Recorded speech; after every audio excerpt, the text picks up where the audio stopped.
Welcome to News from Neptune for January 3rd and the first week of 2020. I'm Carl Estabrook. The socialist Rosa Luxemburg, murdered by a self-proclaimed socialist government in Germany in the aftermath of World War I, said the most revolutionary thing one can do is always to proclaim loudly what is happening.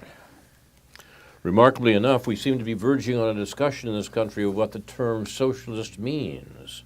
It's not easy, owing to generations of U.S. propaganda. Noam Chomsky, who inspires our program, says terms like capitalism and socialism have been so evacuated of meaning that I don't like to use them. There's nothing remotely like capitalism in Karl Marx's sense in existence. To the extent there ever was, it disappeared by the 1920s. Every industrial society today is one form or another of state capitalism. That doesn't deny that state capitalist regimes who called themselves socialist made immense strides in the 20th century, notably in Russia and China. Since 1990, News from Neptune has been a weekly hour of spontaneous and unrehearsed discussion of the news of the week and its coverage by the media, first on a so-called community radio station, and now via Urbana Public TV and YouTube. Earlier editions of this program are available at archive.org. Chomsky says that in the U.S. media, either you repeat the same conventional doctrines everybody is saying, or else you say something true, and it will sound like it's from Neptune. David Green and I, with the help of J.B. Nicholson, will try to say some true things on a war with Iran, a trap for Trump edition. Tucker Carlson's program last night said, or had a commentator say, if Trump does this, they're talking about going to war with Iran, if Trump goes to war with Iran, his re-election is toast. I think that's an interesting point. I think it's probably true, but I think it also suggests why it is that the permanent government, as we might say, in Washington is encouraging Trump to get his war on with Iran and has had occasion to do that over the weekend. It's the comment by Ben Norton seems to me apropos. Quote, "It looks like Trump started the war on Iran that neocons have fantasized about for decades. The U.S. reportedly just killed the top Iranian general, Qasem Soleimani, the head of the Quds Force, the Jerusalem Force, as they called it, of the Revolutionary Guards. The U.S. rogue state is out of control." Ben Norton is a insightful commentator. I'm not sure that last line isn't just wrong. The U.S. rogue state is back in control against a president that they have been terribly worried about since he attacked the forever wars during the campaign and perhaps couldn't be relied on to maintain the record of war and war provocations established by the Bush and Obama administrations.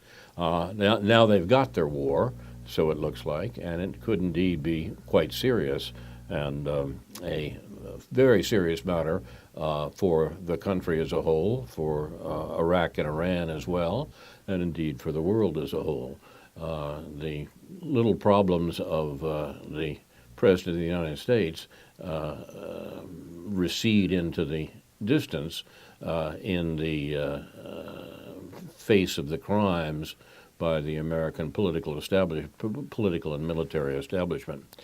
We'll talk about this and a number of other things on the program tonight. The regular monthly anti-war demonstration in downtown Champaign will take place tomorrow from 2 to 4 p.m. to demand that the U.S. bring its troops home. This demonstration has been sponsored since the invasion of Afghanistan by the U.S. by the local group, the Anti-War, Anti-Racism Effort, AWARE. The demonstration is at Church and Neal Streets in downtown Champaign on Saturday from 2 to 4 p.m. We have a note from Karen Aram, a regular participant on the UPTV program, Aware on the Air.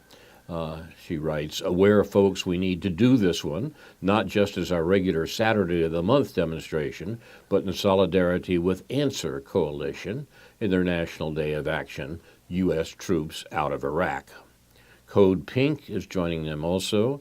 This is a very dangerous situation given that the U.S. is sending more troops to Iraq, and the provocations against Iran have heightened. Indeed, they have.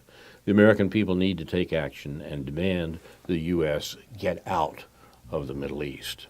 There is a nationwide National Day of Action on this matter, sponsored by the Answer Group, tomorrow, Saturday, January 4th. And as I say, here in Champaign, we will have our regular demonstration from 2 to 4 p.m. in downtown Champaign. No more U.S. troops to Iraq or the Middle East. U.S. out of Iraq now. And no war, no sanctions on Iran. We have a lot to talk about tonight. Perhaps you'd like to begin, sir? Well, the question becomes, why is the liberal press, meaning the New York Times press, opposed to the killing of this Iranian military person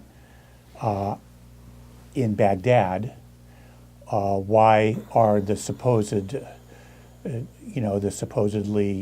the people who've criticized, who you rightly say have criticized Trump for whatever efforts he has made to, however lame, to tone things down, both in Asia and in the Middle East to some extent, the people that oppose withdrawing troops from Syria, but that also opposed his abandonment of the nuclear deal with Iran. Why are they? Are you saying that that once they have supposedly goaded Trump into making this, doing this hit, they are using that as an opportunity to put forward alternatives that, or to sort of gloat over the fact that this, as they would certainly like to see, may negatively affect his chances to be reelected in November of this year? I think it's something like that. The opposition by the political establishment, and by that I mean the military and the, quote, intelligence community, close quote, and the major party organizations and so forth, the opposition to Trump really has little to do with his hairstyle or his peculiar tweets. The opposition to Trump has, by the American political establishment, has always grown out of the fact that he was the first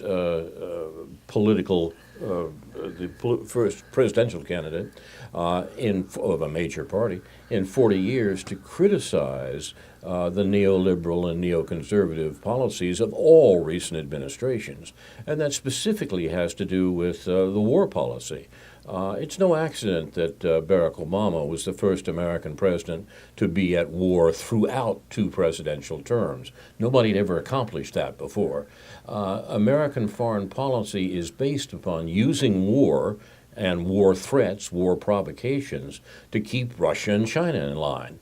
The issue, as it has been for American foreign policy for a long, long time, is Eurasia.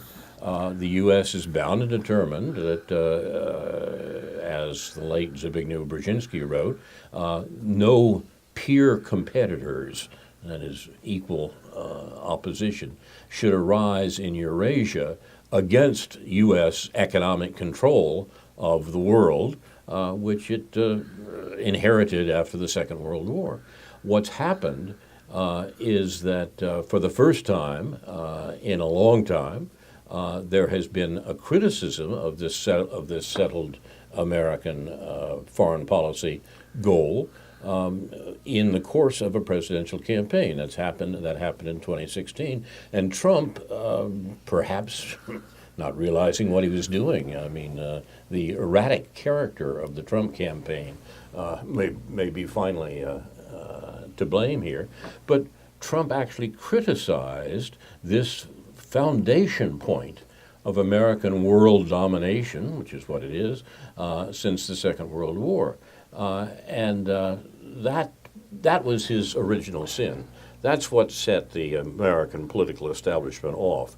Other things that he did and said they could handle in various ways, but the fear that they might that there might be a challenge to that worldwide control that the U.S. has had since 1945, that couldn't be countenanced, and move to replace or to remove or replace Trump was based finally on his threat to that American worldwide hegemony.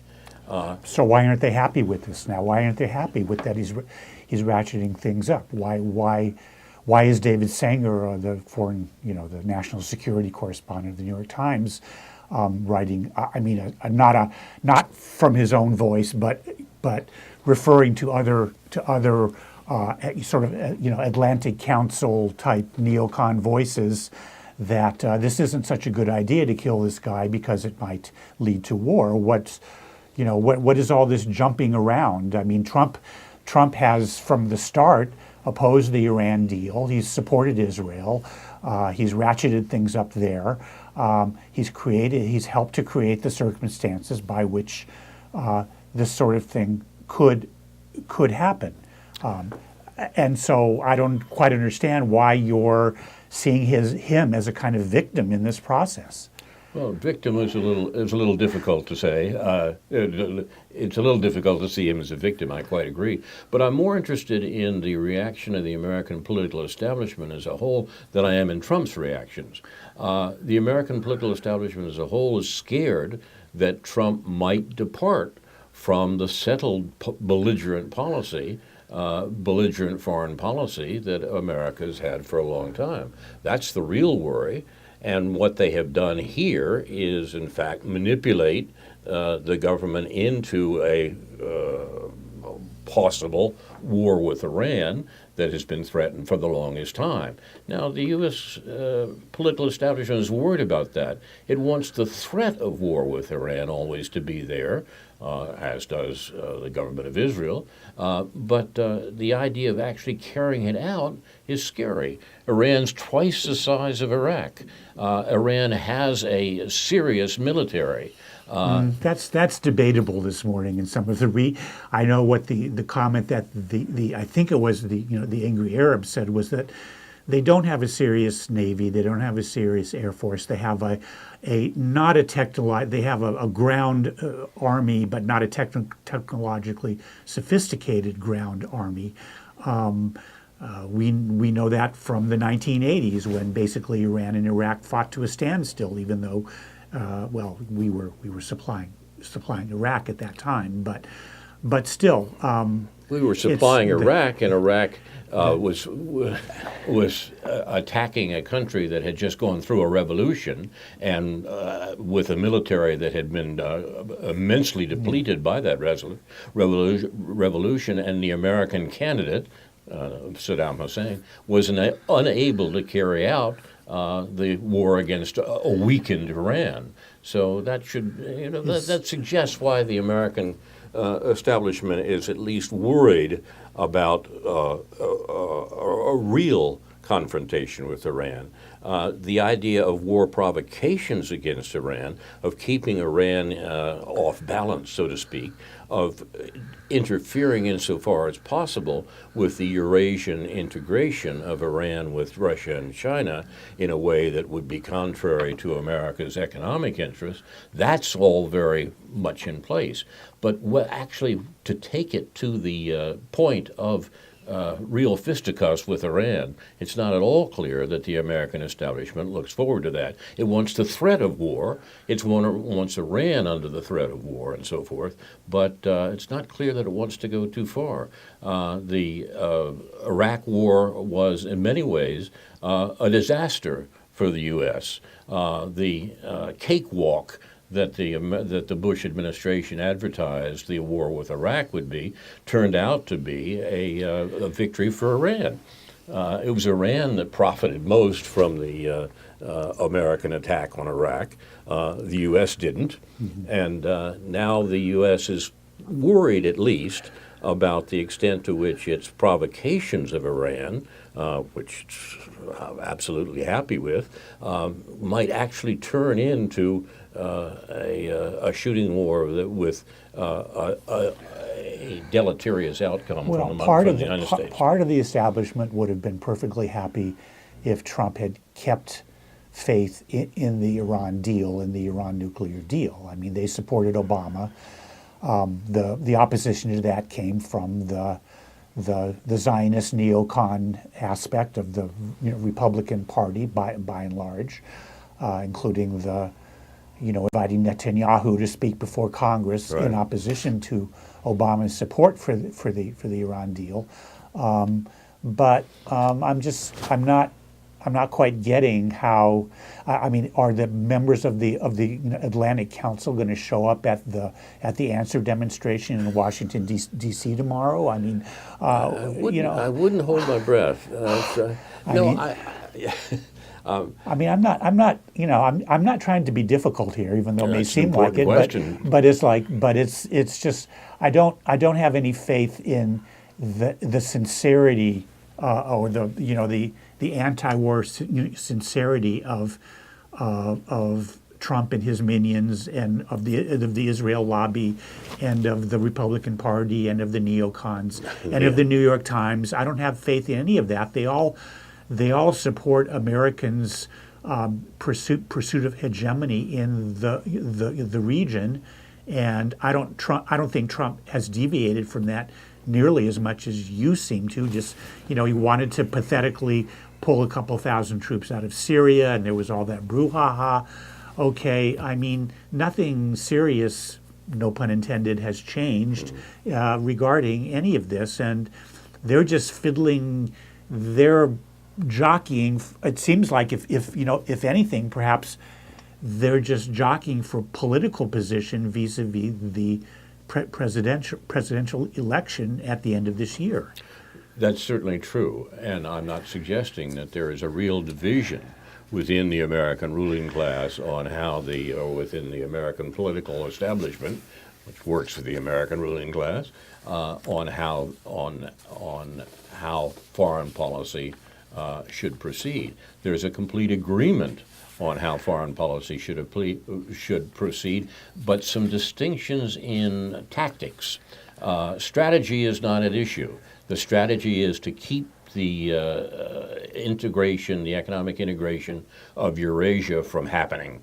And that would include keeping Iran from buddying up with Russia and China and producing the economic transformation of Eurasia that all three of them are talking about. The real threat from the point of view of the United States political establishment is the BRI, the Belt and Road Initiative, China's attempt to establish an economic advance, an economic integration of Eurasia as a whole. But there's a difference within the American establishment about how that's to be defeated.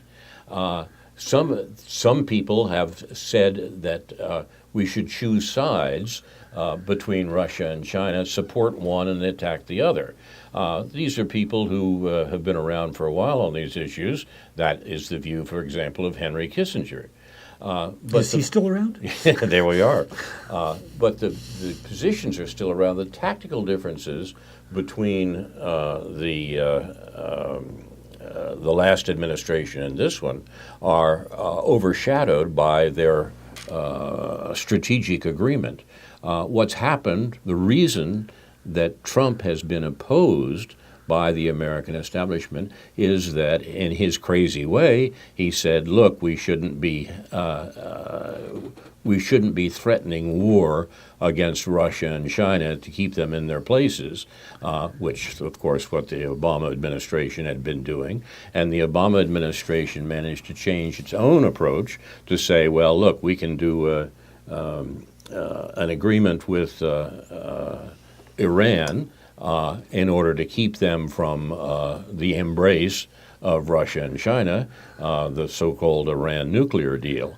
But the differences, as I say, I think are a matter of tactics, not of strategy. The question was, how will the U.S. be able to reassert its control in Eurasia, and particularly in the Persian Gulf, where the control of oil has been the weapon that the U.S. has used to maintain its control over the world economy.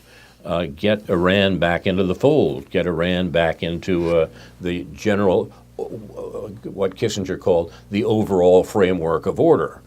The Obama administration thought that could be done with the Iran nuclear agreement. The Trump administration, however reflectively or not, decided that that was inappropriate and broke down that agreement. But the goal remains the same. The goal remains to make sure that peer competitors don't arise in Eurasia. Okay. Well, Trump has never been anything but part of the system. He's never Yes. been anything but part of the political, of the two-party, bird of, two-winged bird of prey that is the Democratic Right. Republican political system in this country. And it seems to me, I have a feeling this whole thing will just blow over. I have a feeling that nobody's going to go to war in any serious way, and that there's going to be political points scored up one way or the other. Some people may like the fact that they killed someone they consider to be a bad man, and Trump will try to capitalize on that if nothing worse happens, and then the Democrats or the sort of Atlantic Council neocons will say, well, there's other reasons why we don't really, we can't trust Trump because that might have done this and that might have done that, and I'm not reading a whole lot of geopolitical significance into all of this brouhaha, other than the fact that Trump did something that was clearly not in the political establishment playbook, and they're going to try to score political points off of that. I think it may be a mistake to start with Trump. It's not at all clear that Trump did it. I think that it's at least possible that the military political establishment arranged this the current confrontation with Iran, and this is what the neocons have been calling for all along, and that they sort of brought Trump along with it. In fact, the original announcement of the assassination of this major Iranian general in Baghdad, of all places, the original announcement of this of his assassination, this is Soleimani, was couched in terms of it's being directed by Trump, but even that was eventually withdrawn. The Department of Defense said they began their announcement of this assassination, which itself, of course, is an international crime. They announced the assassination with the words, "at the direction of the president." And once again, it's not at all clear that was true. At the direction of the president, the U.S. military has taken decisive defensive action. I love that. An assassination of a general in a third country is a decisive defensive action. To protect U.S. personnel abroad by killing Qasem Soleimani, the head of the Iranian Revolutionary Guard Corps, Quds Force, a U.S.-designated foreign terrorist organization. That's the announcement in a overpacked sentence that the Defense Department used to talk about this assassination. And they insisted upon beginning at the direction of the president. And so it was reported all along that the assassination was directed by Trump. A little later in the day, there was a report in the American press that there had not been a specific direction by the president in this regard. There was just a general direction about targets of opportunity, in which the president is supposed to have told the military that if good targets of opportunity turn up in Iran and Iraq, they had the authorization to attack them. That's an interesting weasel phrase to get away from the fact that the Pentagon had said that Trump had directed the assassination. So what's going on there? I think what's going on is what we've expected. That is the neocon push for a war with Iran, which has been there all along, and that's, as we suggested, the extreme end of the of American foreign policy is being foisted on Trump, and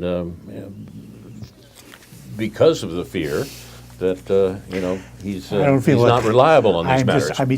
You may be right, but I just have to say that there's an alternative point of view that nothing gets foisted on Trump, and he makes his choices and should be held responsible for his choices, and he makes his executive orders and the whole business, and I just don't see him as being, there's definitely conflicts among the ruling class in this country about foreign policy, domestic policy, etc. I'm not seeing Trump. We talk a lot about populism on this program, or we mention it a lot, and it has its ins and outs in terms of what the result of this populism is. But in the demagogic sense of the word, I think that's where we find Donald Trump. We find a genuine belief among ordinary people who with certain skin color in certain places that Trump was going to do some things for them, and they'd given up on the other white person that he was running against, and so they voted for him, and enough of them voted for him. Okay, fine, but that he was ever any different in any substantive way, and that he would make any effort to use his authority to help ordinary people in this country, I think that's pretty much gone by the wayside. Whatever marginal benefits he's gotten from our slowly expanding post 2008 recovery, and its slowly rising wages, and its historically low unemployment rate, in which there's really a lot of bad jobs out there, and they just can't find enough people to do these bad, poorly paid jobs. It's not exactly something that people. It's something that it's not anything to really crow about in terms of what it is that anything remote to what Donald Trump could do if he actually understood anything. I think we waste time speculating on Trump's thoughts and concerns on these matters. What we should be talking about is what the American government is doing, and that hasn't changed much. That continues to be the same. Trump may have threatened to change it, but as you point out, he hasn't changed it. The U.S. government continues to do what it was doing all along. And those people who say there was a change in regard to Iran between Obama and Trump, I think are overstating the matter. I think the American policy remained much the same, even if the techniques varied a bit between the two administrations. What the U.S. is trying to do in the region remains the same, and has remained there for generations. The U.S. has been torturing Iran for 50 years, and that hasn't changed. We would be better, I think, we would do better to talk about what the U.S. policy is in the region rather than what Trump thinks, if he does. Well, the only little transition I can think of to something a little bit different here would be something I've noted in my preparation, and that is the contrasts between Amy Goodman's coverage of what happened. The transcripts weren't up, and I didn't want to listen to the program, but she's interviewing the people the relatively rational, reasonable people you would consider that he would. Trita Parsi of the Iranian American Council, who is a fairly reliable and perspicacious observer of this sort of thing, and I'll be interested to find out what he has to say. But in contrast, during the Trump era.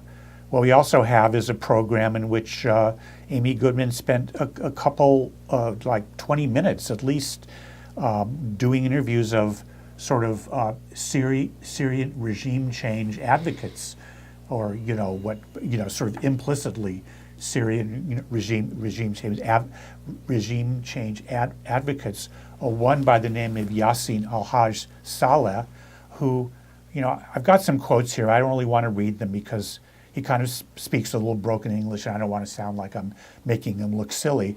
I know this guy because Louis Project used to post his rambling screeds, and I feel bad for this man because he's had a horrible life. I mean, he's a decent man who's had a horrible life because he's lived under the Assad dictatorship. He's been imprisoned by the Assad dictatorship. He's escaped the Assad dictatorship. He's had relatives and friends killed by them. And so certainly it's not anybody I want to ridicule.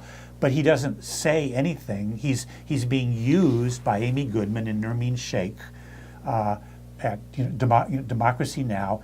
As a way of kind of avoiding talking about what the U.S. role has been in Syria. He pays lip service to the al-Nusra, Jabhat al-Nusra and Hayat Tahrir al-Sham in terms of their control over Idlib province, but his main criticism is of the manner in which Syria is killing civilians in Idlib province in order to take that back. And I'm sure that's what's going on, but we're not getting a complete picture on Democracy Now! From someone like Yassin al-Haj Saleh as to what's going on here. And that's a big change in the coverage in the perhaps even pre-Trump, but especially post-Trump coverage of the sort of the flag post-Trump. I mean, during post-Trump coming into office,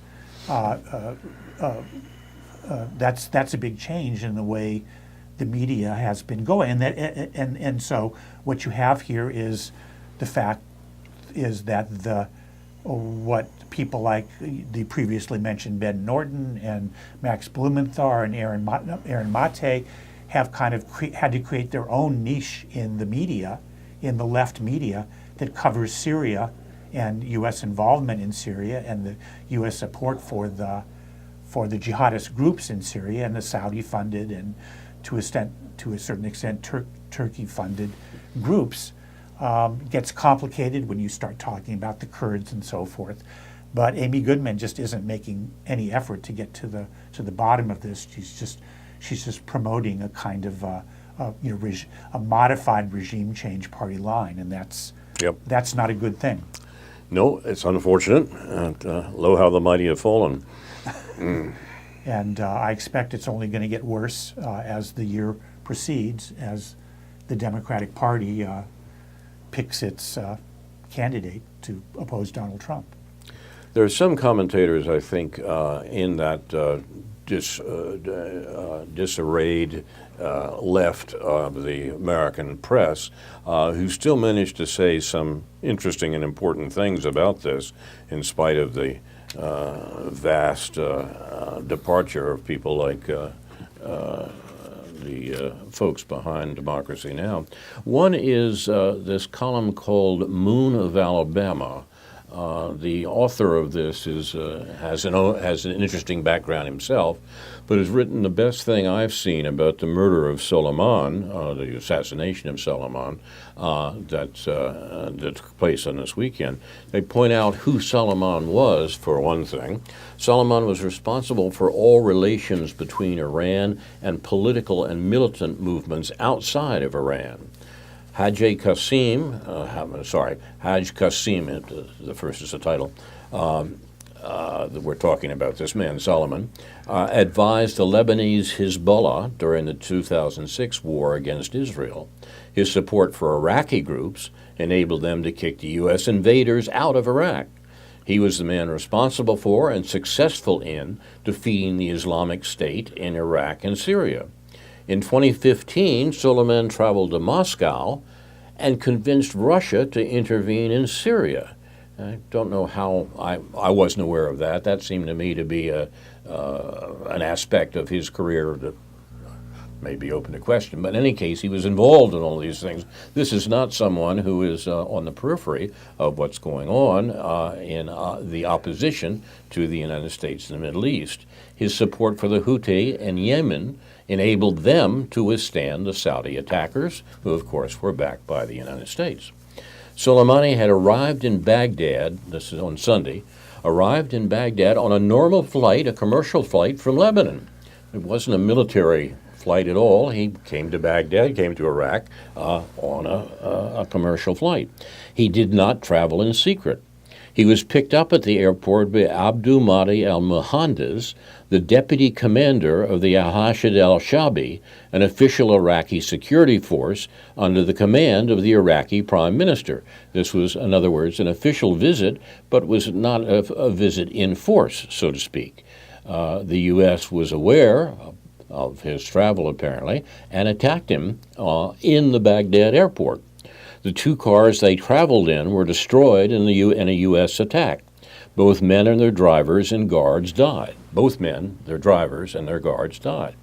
The U.S. created two martyrs who will now become the models and idols for tens of millions of youth in the Middle East: the Houthi in Yemen, Hezbollah in Lebanon, Islamic Jihad in Palestine, the paramilitary forces in Syria, Iraq, and elsewhere have all benefited from Soleiman's advice and support.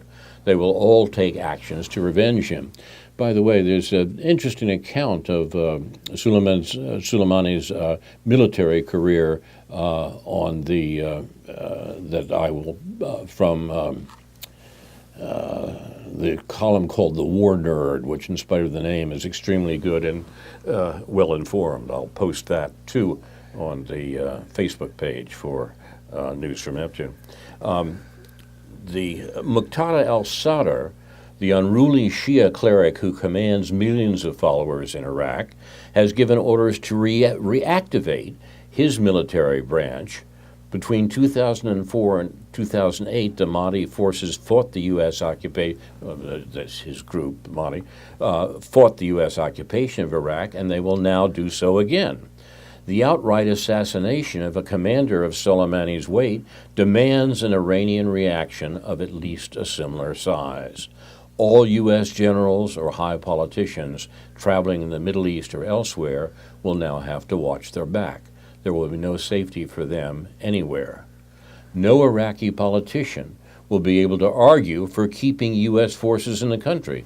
There is a move in the Iraqi legislature to expel all American forces, that is, from Iraq, and there's no reason to think that this assassination will do anything but encourage that position. The Iraqi Prime Minister Abdul Mahdi has called for a parliament emergency meeting to ask for the withdrawal of U.S. troops. Quote, "The targeted assassination of an Iraqi commander is a violation of the agreement. It can trigger a war in Iraq and the region. It is a clear violation of the conditions of the U.S. presence in Iraq. I call on the parliament to take the necessary steps." When he refers to the Iraqi commander here, he's talking about the welcoming committee, so to speak, for Soleimani. These were the two who were attacked by the United States in the Baghdad airport and murdered there in the eyes of the Iraqi government. The National Security Council of Iran is meeting with Supreme Leader Ali Khamenei to study the options of response. There are many such options. The U.S. has forces stationed in many countries around Iran. From now on, none of them will be safe. This is not a passing incident. This is a carefully calculated attack by the United States in aid of getting the war with Iran going, and it may well be successful. Ayatollah Ali Khamenei issued a statement calling for 3 days of public mourning and then retaliation. Quote, "His departure to God," he's talking about Soleimani, "does not end his path or his mission," the statement said, "but a forceful revenge awaits the criminals who have his blood and the blood of the other martyrs last night on their hands. Close quote. That's about as official as an as an Iraqi response can be, and it's clear that both Iraq and Iran will react to the American assassination. Iran. Sometimes it's hard to know where Iran ends and where Iraq starts. Well, I mean, there's movements within Iraq against the Iranian influence. There's right. popular movements in Iraq against the Iranian influence. And where does that stop? And there's also, of course, popular movements in Iraq against U.S. influence. And so the question is, where do the Iraqi people fit into all of this, and what leverage do they have in terms of their political system and their political parties, Muqtada al-Sadr or whomever, Yep. To actually claim their own sovereignty within this big mess. Well, and that should remind us that the outcome of the great political crime of the 21st century, that is the U.S. attack on Iraq in 2003, the outcome of the cakewalk, as the U.S. advertised it, in the U.S. invasion of Iraq, was in fact the establishment of Iranian, not American, Iranian influence over the eventual Iraq government. We killed Saddam Hussein, we moved out his government, but the government that succeeded him was not an American puppet, for all we tried to make it so. The government that succeeded Saddam Hussein was, wouldn't be too much to say, an Iranian puppet. An Iranian creature to some extent at least, and that's the government that the U.S. is dealing with now in Iraq as it tries to get its war with Iran on. This was clear to American policymakers at the time of the Iraq War. What was the line that we got from the neocons in those days? Real men go to Tehran.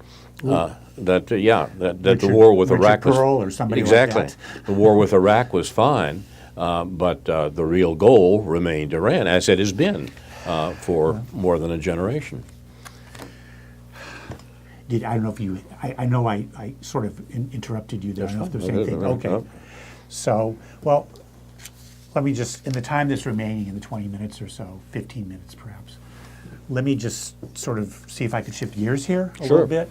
I want to return to the issue that I spoke about last week about the testing scores and the disparities in educational achievement among black and let's just say non-black students. We've developed this language now where basically you've got white and Asian students being counted separately, although I'm not quite sure why. Asians aren't a race, whites aren't a race, blacks aren't a race. Okay, so there's blacks and non-blacks. And last week I talked about that. My letter appeared, the letter that I read last week appeared in the News Gazette last week, and I think on December 31st, or maybe earlier this week, December, maybe it was on Monday. I think it was on Monday, or perhaps Tuesday. Anyway, it was Tuesday. Today's Friday, okay. Anyway, and it's a peculiar week. I wanted to, and I just wanted to follow up on that just a little bit, because there was also, besides the letter from the ACLU and the NAACP, and an article about that letter, and an article by, a kind of supporting article by a high school student, by an Asian high school student who was sort of upset about the fact that there's no black kids in her AP courses at Centennial High School, or there's only one. And, understandable, I'm not going to criticize a young person for having a social conscience or trying to develop a social conscience, even if she's using the language of diversity and identity politics and all these weasel words that I complained about in my letter. At the same time, the News Gazette had an unsigned editorial by Jim Dye, who for some reason he signed some of his editorials and doesn't sign other ones. They're running short-handed over there, I think. But they had to fire, I think, as Jason was telling us, right. 34 people when this new media company or they had to let go 34 people when this new media company took over the newspaper. But they ended this editorial by saying the numbers cited in a letter to the board, a letter to the board, meaning the ACLU NAACP letter, are truly horrendous. Just 8% of black children in Unit 4 are proficient in English, and even worse, just 6% in math. The letter said for white students, those numbers are 47 and 49 respectively. Frankly, the English math numbers for white students are an embarrassment. They are irredeemably poor for black students. I don't have any problem with them saying any of this so far. And then they go on in the last two paragraphs of this editorial. So what's the problem? This is at least partially a poverty problem. Good, okay, still with you. No, it's not really well, not partially, more than partially. But anyway, they go on. Too many poor children suffer from a variety of social pathologies, including family disintegration, poverty incomes, a lack of education, alcohol and drug abuse, and mental health problems. Because black families are disproportionately lower income, it's not a great surprise, and you can never have a News Gazette editorial without the word surprise in it. It's not a great surprise that black children disproportionately encounter greater challenges in school. It's the district's job to identify those shortcomings and do the best it can to help students minimize their learning deficits. That's an interesting concept, minimizing your learning deficits. Anyway, but that is obviously easier said than done. It wouldn't be a national problem if it wasn't. So, if it weren't. Would that be That would be correct? good. That would be good grammar. Right? Okay, you let Jim know about that. He probably listens to you more than he does to me. But anyway. So here we have a kind of interesting, to me anyway, phenomenon by which the News Gazette flirts with seeing the social class issue, flirts with seeing the poverty issue. But the problem is when you don't mention social class and you don't mention the economically exploitative system that generates social class, and you just talk about poverty, you make kind of a naturalized fact out of poverty.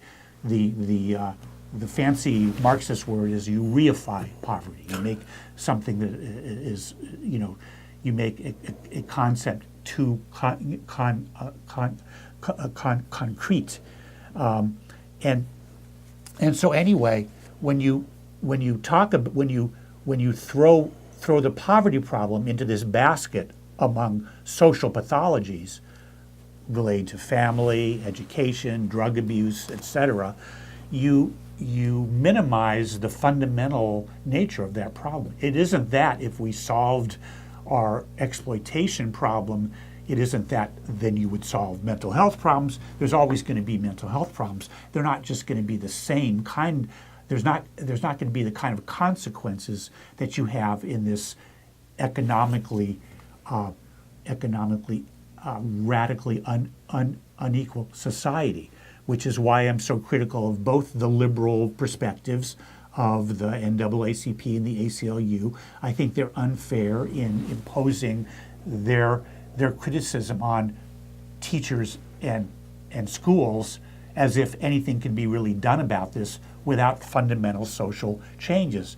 But I think the News Gazette editors are actually a little better, marginally better, in questioning what the role of poverty is in all of this. And I'm sure at some level the NAACP and the ACLU understand that, but they don't really want to deal with the politics that would be the broad and fundamental politics that would be involved in changing the system. They just want to deal in I'm reluctant to use this, but it's kind of a blame game, and therefore you leave the News Gazette the opportunity to kind of look a little smarter than all that, even though what they're really saying is that there's not just poverty, there's a culture of poverty, and we have to talk about that. Well, that's the Daniel Patrick Moynihan nonsense from the 1960s.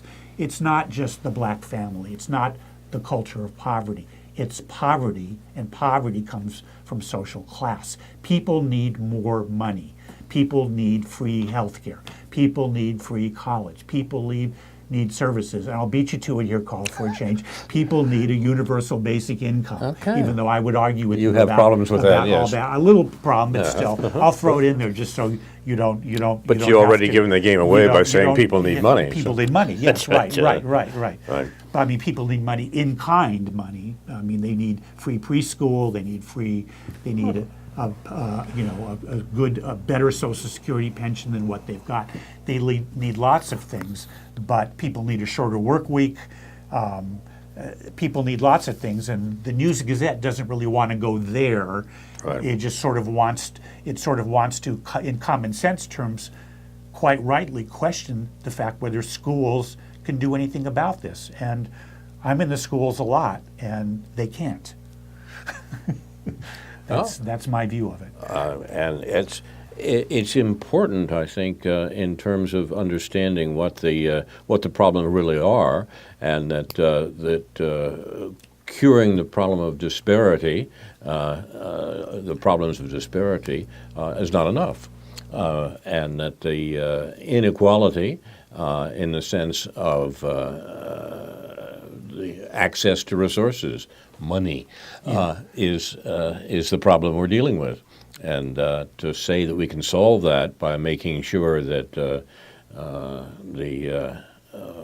economic elite is racially balanced is not enough. And the attempt to turn questions of inequality into questions of disparity is a fool's game.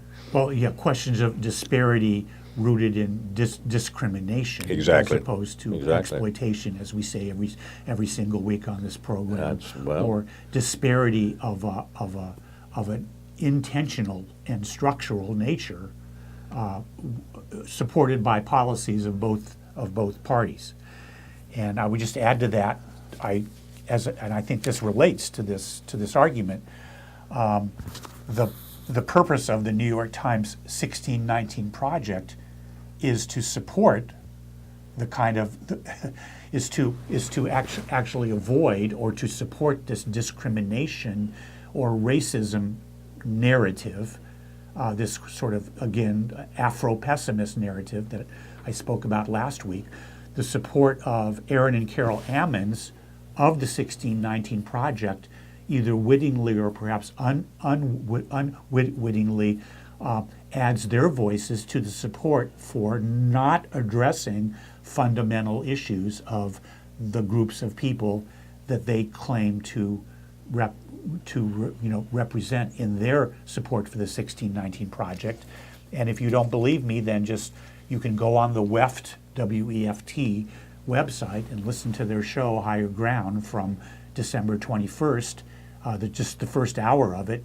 And I think it's appalling, to be honest with you. I think the whole substance and tone of what these two elected representatives, these two machine politicians, what now can be, I think, rightly called machine politicians. Small machine, but a machine nonetheless. Within Champaign County. Exactly. Have supported, and I think that there should be some pushback from that. And if it's not going to come from me, or perhaps you as well, where's it going to come from? I don't see it. Some of it may come from News from Neptune, which is what you're listening to right now. And we might finish up today with a note on the big picture, what's supplied by our researcher, J.B. Nicholson. 5 minutes.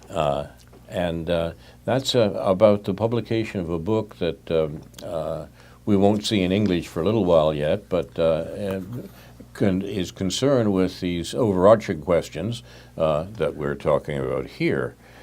This is from a review from, of all places, The Guardian in London.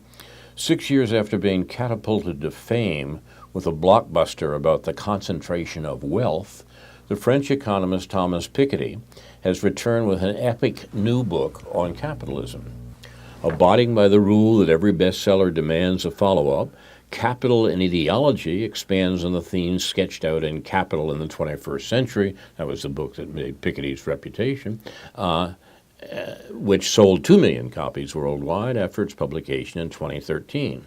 Piketty's new book, which runs to 1,200 pages and as long as War and Peace, explores the ideas that have justified inequality down the ages, bemoans the ineffectiveness of the traditional parties of left and right at coming up with solutions for redistributing wealth, and advances his own ideas for making economies fairer.